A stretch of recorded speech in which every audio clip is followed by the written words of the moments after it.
Surplus produsen atau SP. Surplus produsen itu adalah sejumlah harga yang diterima oleh penjual dikurangi dengan ongkosnya. Atau kita rumuskan PS atau SP sama dengan P min C.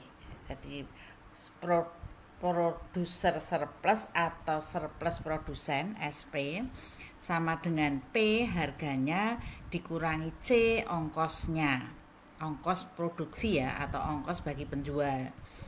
PS atau SP itu adalah benefit penjual, jadi benefit yang diterima oleh penjual. Supply schedule and supply curve. Jadi di tabel 2 itu adalah beberapa ongkos atau ongkos dari 4 penjual. Jadi ada sellernya itu ada Mary, Frida, Georgia, Grandma. Kemudian ongkosnya itu adalah ini ongkos per 1 unit produk ya. Jadi ongkosnya Mary itu $900, Frida $800, dan seterusnya sampai Grandma itu $500. Dari ongkos itu kemudian kita buat schedule supply-nya. Jadi ada kolom harga, kolom penjual, dan kolom quantity supplied, jadi kuantitas yang ditawarkan. Kolom harga ya, jadi kalau harganya itu $900 lebih atau lebih, maka yang menjual adalah Mary, Frida, Georgia, Grandma, dan jumlah yang ditawarkan menjadi 4. Kalau kalau harganya itu 800 sampai 900, maka penjualnya adalah Frida, Georgia, Grandma, sehingga jumlah yang ditawarkan adalah 3. Kalau harganya itu $600 sampai dengan $800, maka penjualnya adalah Georgia dan Grandma, sehingga jumlah yang ditawarkan adalah 2. Kalau harganya antara 500 sampai dengan $600, maka penjualnya adalah Grandma ya, sehingga jumlah yang ditawarkan adalah 1. Kalau kurang dari $500 tidak ada yang menjual ya, none, sehingga jumlah yang ditawarkan adalah 0. Sehingga bisa kita lihat hubungan antara harga dan jumlah yang ditawarkan itu adalah schedule supply-nya. Gambar 4 itu adalah schedule supply dan kurva supply. Jadi ini produknya adalah pengecatan rumah, jadi rumah yang dicat, kemudian sumbu tegaknya adalah harga pengecatan rumah itu. Jadi kalau harga kurang dari 500, maka tidak ada yang menawarkan.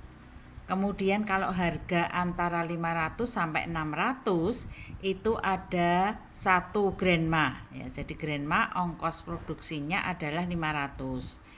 Kemudian kalau harganya itu antara 600 dan 800, maka yang menawarkan adalah 2 ya. Jadi ada Grandma dan ada Georgia. Georgia ongkos produksinya adalah 600. Kalau harganya antara 800 sampai 900, maka ada 3 yang menawarkan, yaitu Grandma, Georgia, dan Frida. Frida ongkos produksinya adalah 800. Kemudian kalau harga lebih dari 900, maka semuanya menawarkan ya, ada 4. Dan 900 itu adalah ongkos pengecatannya Mary gitu ya, sehingga itu adalah kurva supply yang digambarkan dari ongkos produksi barang tersebut.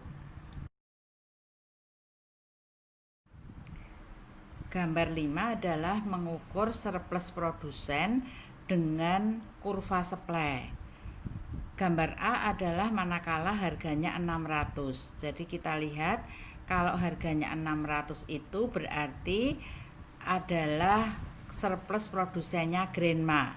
Grenma ongkos produksinya 500 sehingga surplus konsumennya surplus produsennya Grenma adalah 600 min 100.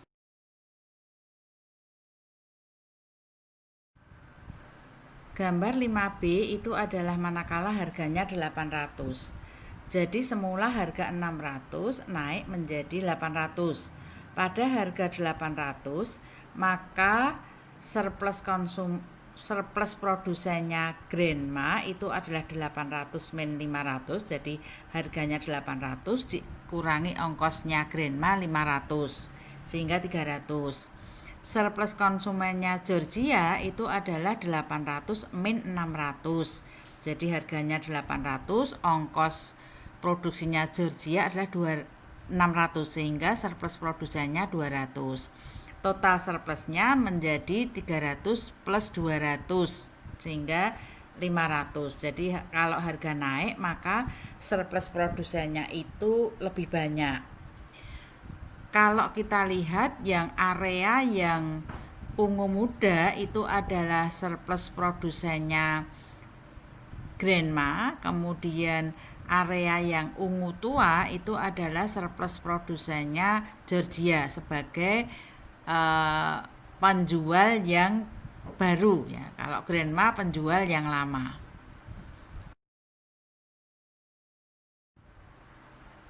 Gambar 6 adalah dampak harga terhadap surplus produsen. Jadi 6A, gambar 6A itu adalah manakala harga itu P1, maka surplus produsennya adalah A, B, C. Jadi kalau kita lihat surplus produsen itu adalah area di atas kurva supply di bawah harga.